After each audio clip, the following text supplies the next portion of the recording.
नमस्कार, स्वागत, अभिनंदन, आभार आप सभी का आज की इस वीडियो के अंदर। And in this video we are going to talk about Macbeth, a very important tragedy by William Shakespeare. और बहुत सिंपल तरीके से बात करेंगे और बहुत इजीली तरीके से बात करेंगे। So in the first slide what you are going to see that it is one of the most important tragedies of Shakespeare. Shakespeare द्वारा लिखी गई सबसे इंपॉर्टेंट ट्रेजेडीज में से इसको काउंट करते हैं। And Macbeth was written in 1605 और 1606 and performed at Hampton Court in 1606 for King James first and his brother in law King Christian of Denmark. तो आपको ये बात भी एक तरीके से ध्यान में रखनी एग्जाम के पॉइंट ऑफ व्यू से, क्योंकि ऐसे सवाल भी कई बार पूछे जा सकते हैं।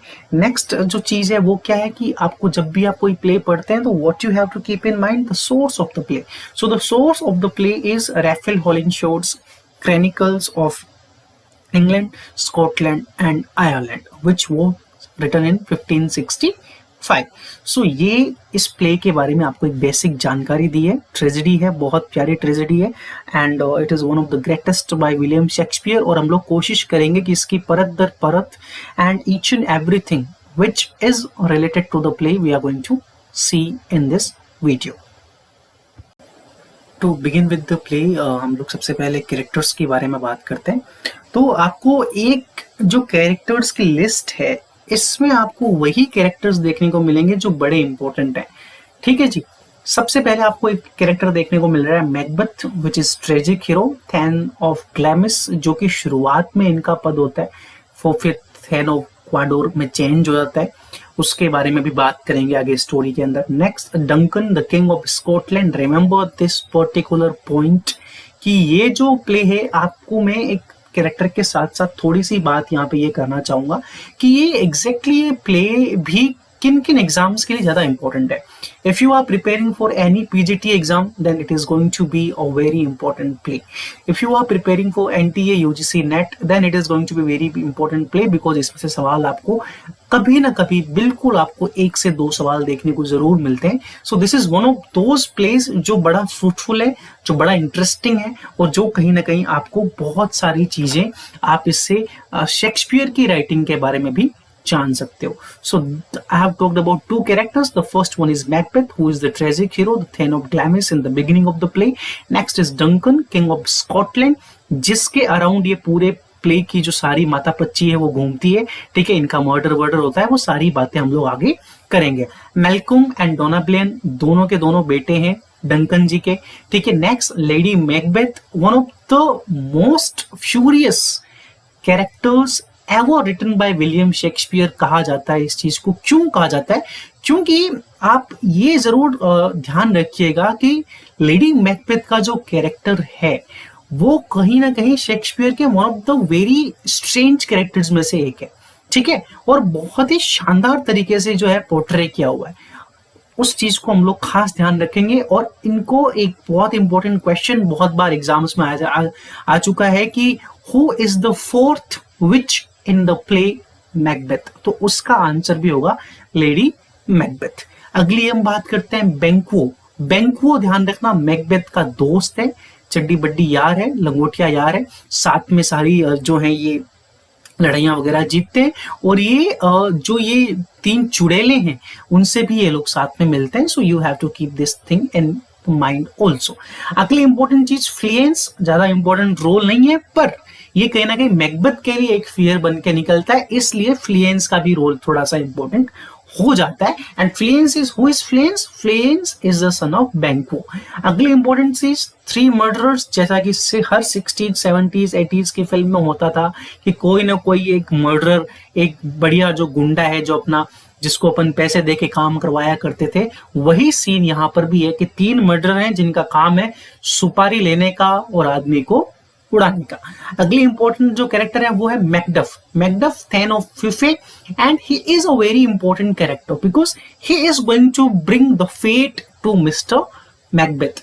कि भाई मैकबेथ की जो जिंदगी में सारी की सारी जो खुशियां छीनने का जो काम है और इन द एंड जो उसका रिजल्टेड जो उसकी जो चीज है जो उसको मिलनी चाहिए वो प्रदान करने का काम मैकडफ ही करता है। उसके अलावा थ्री विचेस, जिनको थ्री वियर्ड सिस्टर्स भी कहा जाता है, ये बहुत ज्यादा ज्ञानी है जी, और इस प्ले के अंदर सारी की सारी दिक्कतें क्रिएट करने वाली ये तीन देवियां हैं।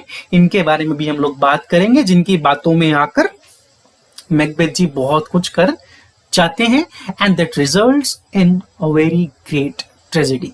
चलिए आगे बात करेंगे scene by scene sorry, and act by act. बहुत इंपॉर्टेंट जितने भी इंसिडेंट्स हैं, I will try to cover them in a very simple, in a very lucid way. And अगर आपको अभी तक वीडियो पसंद आ रही होगी, यहां तक आपने सुनी है, तो do hit the like button.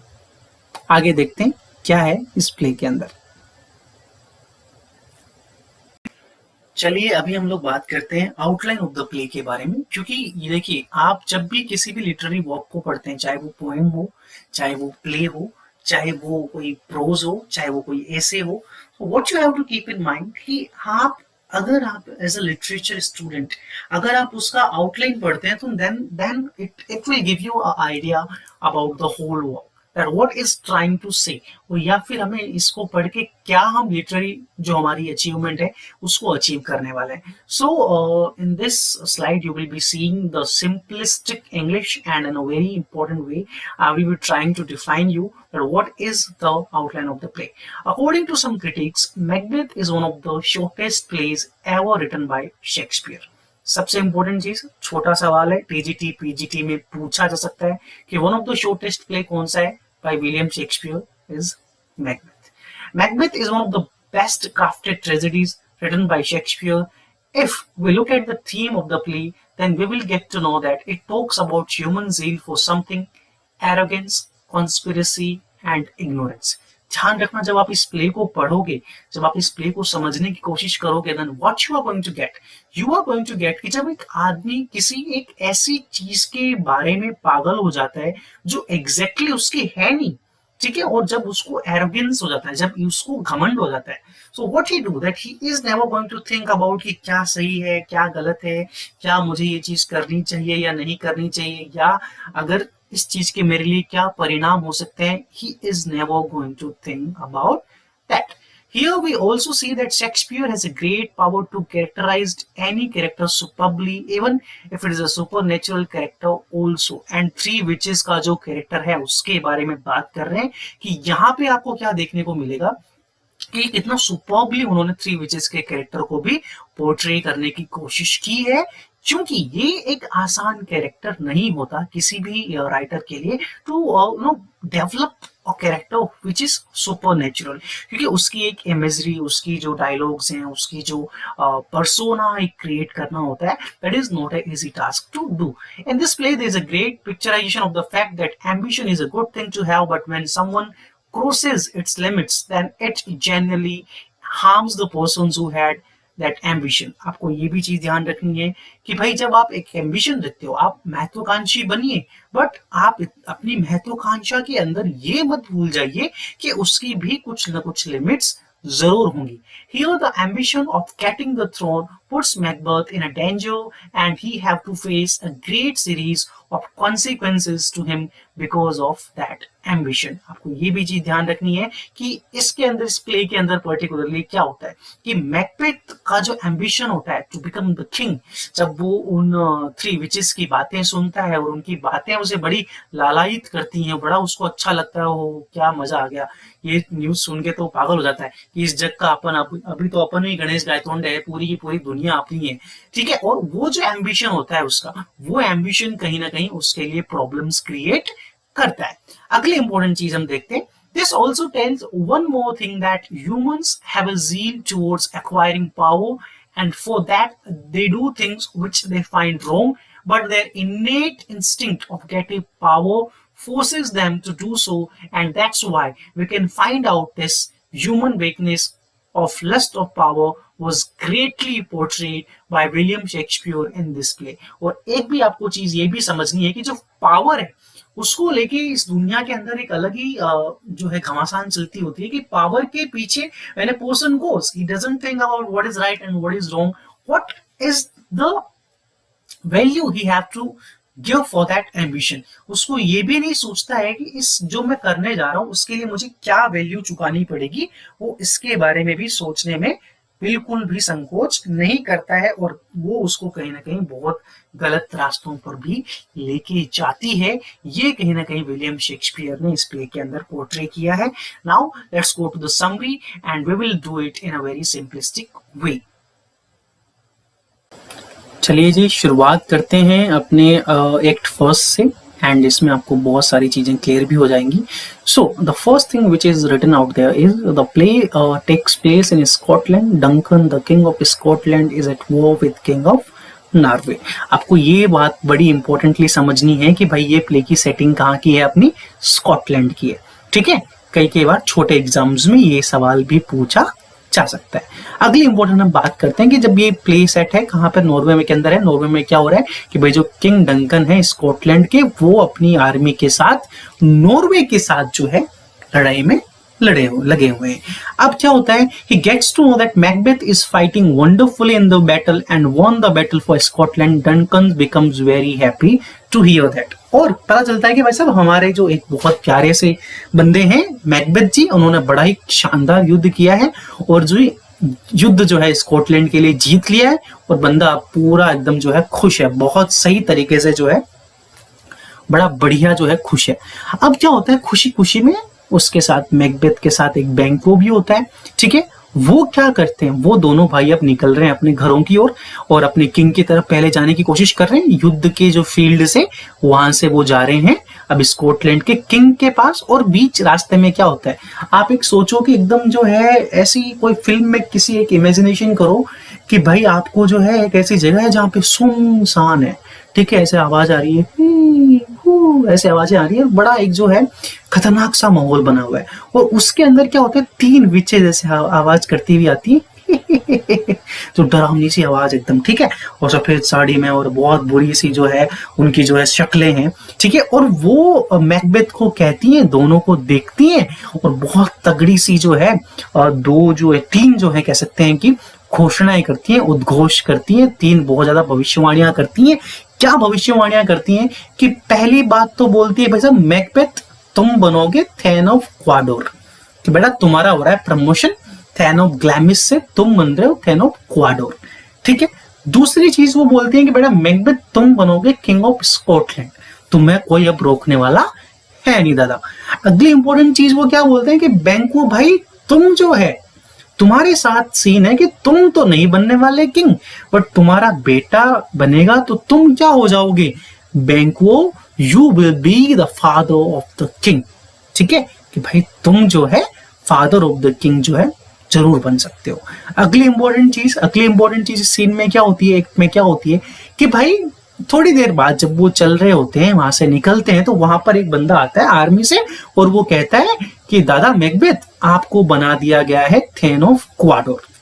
ठीक है, और जैसे ही वो न्यूज सुनता है, जैसे ही वो सैनिक की न्यूज सुनता है, मैकबेथ उसके पैर अब जमीन पे नहीं है। वो कह रहा है दादा ये जो चुड़ैलों की जो भविष्यवाणियां हैं वो तो हो रही हैं such. Macbeth starts believing on the predictions. पहली चीज होगी भाई साहब, कहा हो गया। ठीक है, and he also gets to know that Duncan have named Malcolm as the next king of Scotland. और उसको एक बात और पता चलती है कि भाई मैल्कम जो है वो नेक्स्ट जो है किंग बनने वाला है। उसके बाद क्या होता है, जब ये वहां पहुंचते हैं तो डंकन उनको बड़ा शाबाशी वगैरह देता है और कहता है कि भाई साहब आज बढ़िया मूड है अपना, और मैं आ रहा हूं तुम्हारे कैसल के अंदर क्या करने, डिनर करने आ रहा हूँ, सो रेडी रहना और हम लोग मिलके आराम से जो है बढ़िया डिनर विनर करेंगे, सारी चीजें करेंगे। अब ये जब न्यूज सुनता है तो मैकबेथ क्या करता है, सारी की सारी बातें, भाई अच्छा पत्नी व्रता पति है तो क्या करता है, सारी की सारी बातें जो भी हुई, जो चुड़ैलों ने कहा, जो किंग से बात हुई, उसके बाद क्या क्या हुआ क्या क्या नहीं हुआ, सारी की सारी बातें जो है वो बता दी अपनी वाइफ को। और वाइफ के अंदर एक चीज आती है कि यार क्या कर सकते हैं अपन, कि दादा जैसे ही पधारे डिनर करने के लिए, खाना वाना खिला के उनको और बढ़िया जो है पूरे टाइम के लिए सुला देते हैं। ऐसा सुला देते हैं कि डंकन जी वापस कभी उठ ही ना पाए। ठीक है, चलिए आगे देखते हैं। Lady Macbeth plans the murder of Duncan and convinces Macbeth that they will put the allegation on the bodyguards of Duncan. और एक और इंपॉर्टेंट चीज क्या कहते हैं कि भाई जो मर्डर करेंगे लेकिन बहुत ही समझदारी के साथ करेंगे ताकि किसी को भी शक ना हो कि दादा ये मर्डर किसने किया, और बॉडीगार्डों को पिलाएंगे बढ़िया एकदम शराब, नशे में धुत कर देंगे और सारा का सारा इल्जाम जो है वो बॉडीगार्ड्स पे लगा देंगे। अगली इंपॉर्टेंट चीज क्या होती है, फिर क्या होता है, डंकन आता है, लेडी मैकबेथ उसको जो है वेलकम करती है और फिर कहती है कि Macbeth that he if is a real man he would kill Duncan. Duncan को बुलाती है, फिर अपने पति के पास जाती है, पति को कहती है दादा अगर आप असली मर्द हो, ठीक है, अगर तुमने छठी का दूध पिया है दादा, तो तुम डंकन जी को मारोगे, मैं कुछ भी नहीं जानती। ये बात होती है एक्ट फर्स्ट के अंदर। तो यहां तक कहानी बिल्डअप हो चुकी है। आगे देखते हैं आगे क्या होता है। चलिए जी, अब बात करते हैं एक सेकंड के बारे में। तो एक सेकंड में क्या होता है कि देखो, आप जब आपके दिमाग में कोई बीज पल जाता है ना, and if it is a seed of getting the throne, then it generally harms everybody. तो होता क्या है, एक सेकंड में आपको देखने को मिलेगा, the ambition of becoming a king is now taking over the brain of Macbeth and he kills Duncan when he is in sleep, and he comes out red blooded out of his room, and he was shaking and was not in his control. अब आपको एक बड़ी important चीज ध्यान रखनी है, होता है क्या, इससे पहले थोड़ी सी मैं आपको बैकग्राउंड जो है बता देता हूं। मैकबेथ जो है वो कभी भी मारना नहीं चाहता है किंग डंकन को, बट एग्जैक्टली क्या होता है, जो लेडी मैकबेथ है she gets involved into that and she thinks that his husband should kill mister Duncan, ठीक है। और वो उनको प्रोवोक कहती है, वो कहती है अनसेक्स मी गॉड एंड मुझे पावर्स दो, मैं जाके मार के आती हूँ, but exactly she is not going to do that. But वो अपने पति को इतना उकसा देती है कि उसको एक सीन इसके अंदर बड़ा फेमस है, डेगर सीन, जिसके अंदर वो डेगर जो होता है, डेगर मतलब कटार, कटार क्या करती है, तलवार की टाइप होती है, और वो उसको रास्ता दिखाती है किसका, डंकन के रूम का, किसको, मैकबेथ को। तो वो कहीं ना कहीं एक तरीके से उसको प्रोवोक करती है कि भाई जो आप कर रहे हो वो बड़ा बढ़िया कार्य है, बड़ा पुण्य का कार्य है, आप करो तो सही, आपको बड़ा आनंद आएगा। फिर क्या होता है, so Lady Macbeth executes the plan. She puts the dagger into the hand of Duncan's bodyguard, और बॉडीगार्ड के ऊपर जो है हाथों पे वो जो है वो जो मर्डर करके और वो जो कटार है वो दे देती है। फिर क्या होता है, सारा इल्जाम किस पे आ गया, अपने बॉडीगार्ड्स पे। Somehow Macduff and Lennox, two noblemen, arrives at the spot and finds that Duncan is dead and there is a dagger with blood in the hands of bodyguard। और ये भी होता है कि पता नहीं क्या होता है, कैसे कोई आवाज वगैरह आती है, क्या होता है, कैसे क्या होता है, वहां पे जो है दो बंदे, कौन कौन, मैकडफ और लेनक्स, ये दोनों आ जाते हैं और वो कहते हैं कि भाई साहब ये क्या हो गया, ये कैसे हुआ, ठीक है, मतलब किंग तो डेथ है और उसके साथ साथ बॉडीगार्ड्स के हाथ में छुरा है। ये सारी की सारी जो चीजें हैं वो थोड़ी उसके पल्ले नहीं पड़ती। किसके पल्ले नहीं पड़ती, वो पल्ले नहीं पड़ती मैकडफ के ऊपर, ठीक है। और मैकबेथ जब सामने पता चलता है इस बात को तो बड़ा भोला से शक्ल बना के आके कहता है, Macbeth deliberately kills two bodyguards in front of the courtiers there। और मैकबेथ आके उन दोनों बॉडीगार्ड्स को भी मार देता है। क्यों मार देता है, ताकि कोई भी सबूत जो है वो मार जो है मिल ना सके, ठीक है। उसके बाद क्या होता है, जब उससे लोग पूछते हैं कि भाई तुमने क्यों मारा, तो वो कहता है भाई साहब इतना गुस्सा आया मुझे, मेरे से देखा नहीं गया, इसलिए मैंने तो उनको दोनों को टपका डाला।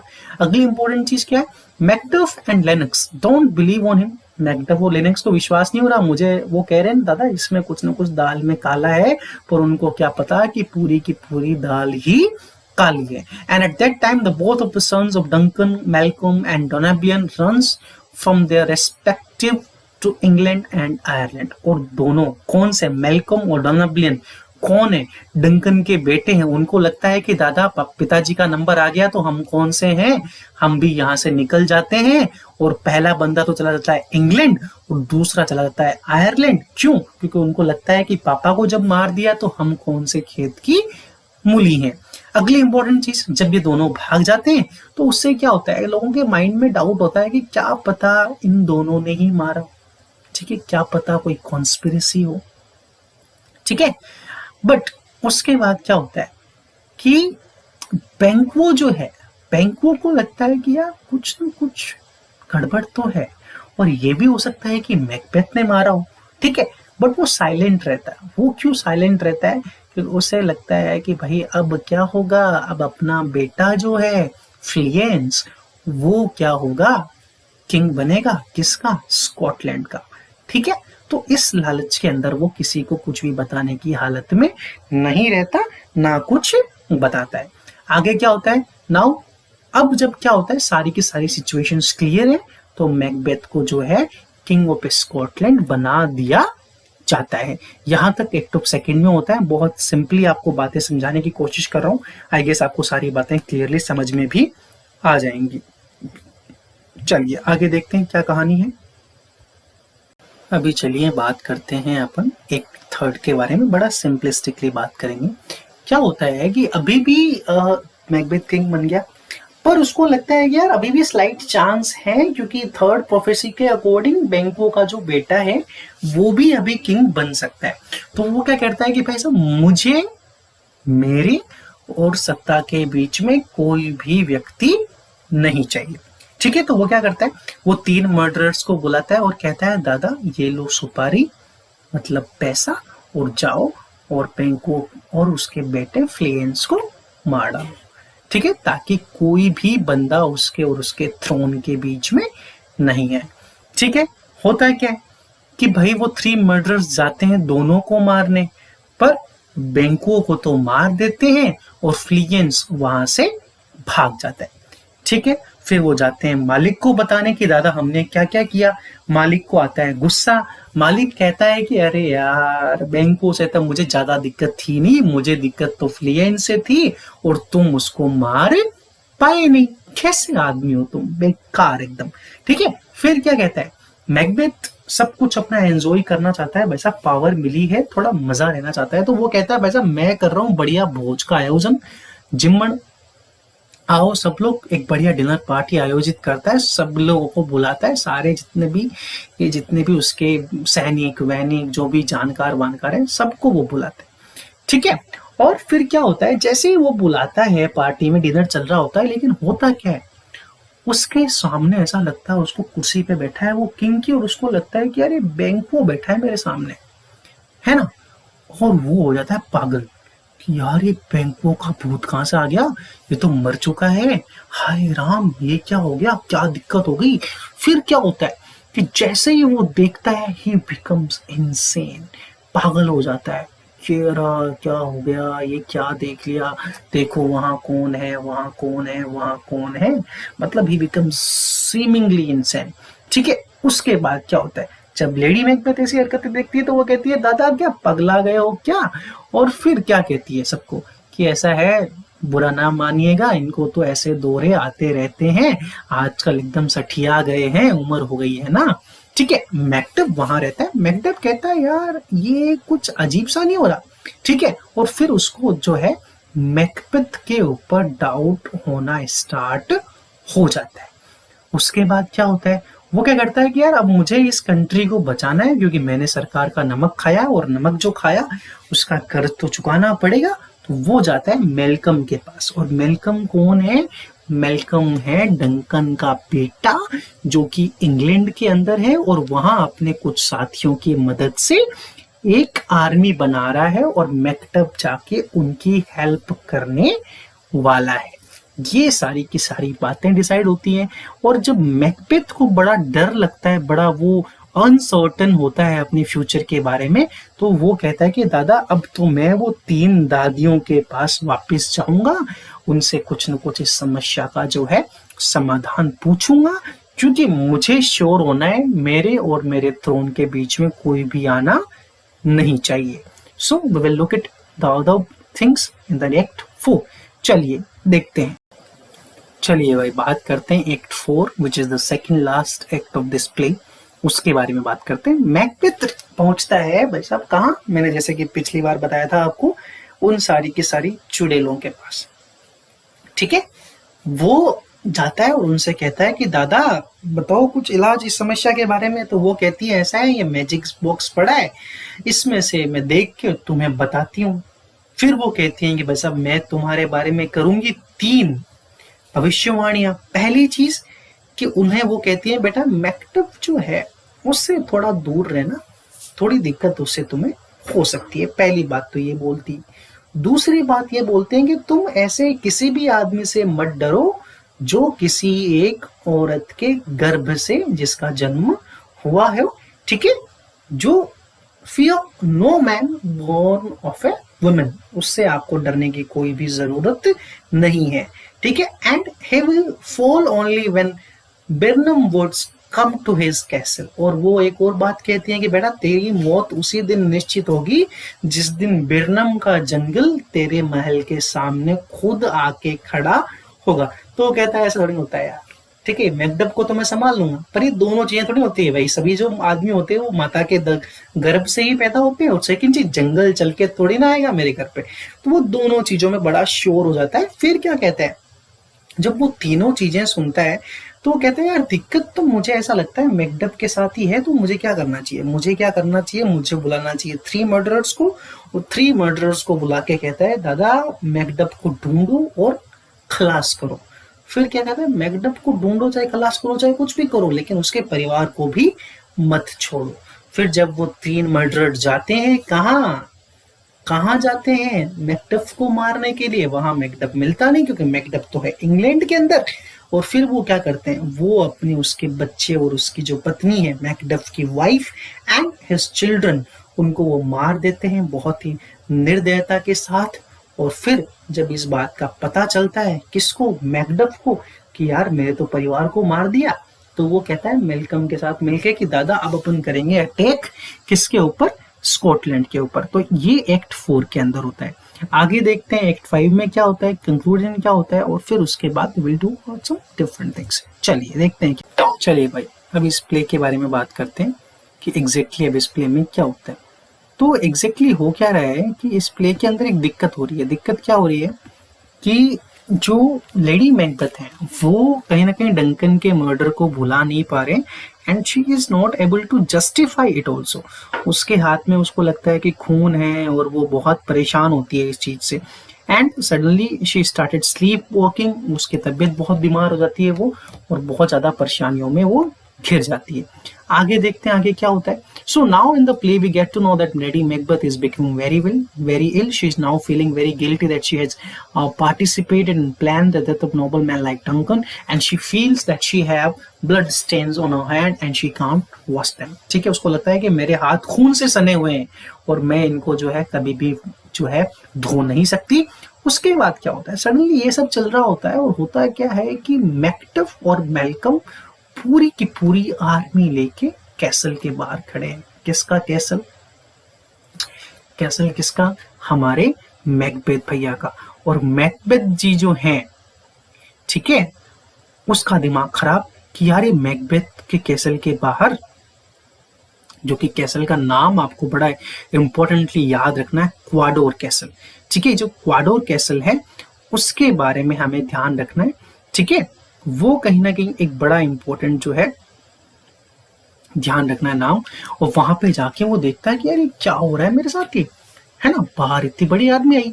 फिर उसको बीच में क्या कहता है, वो डॉक्टर से बात करता है मैकबेथ के बारे में, लेडी मैकबेथ के बारे में, और वो कहते हैं कि भाई साहब कोई भी चांस बचा नहीं, ठीक है, और वो जो है वो मर के रहेंगी, उनके पास अब बिल्कुल जो है चांस नहीं है जीने का। एंड होता है क्या है कि भाई वो सही न कहीं सुसाइड कर भी लेती हैं। और जो मैकबेथ है वो बड़ा इस चीज से जो है दुखी होता है।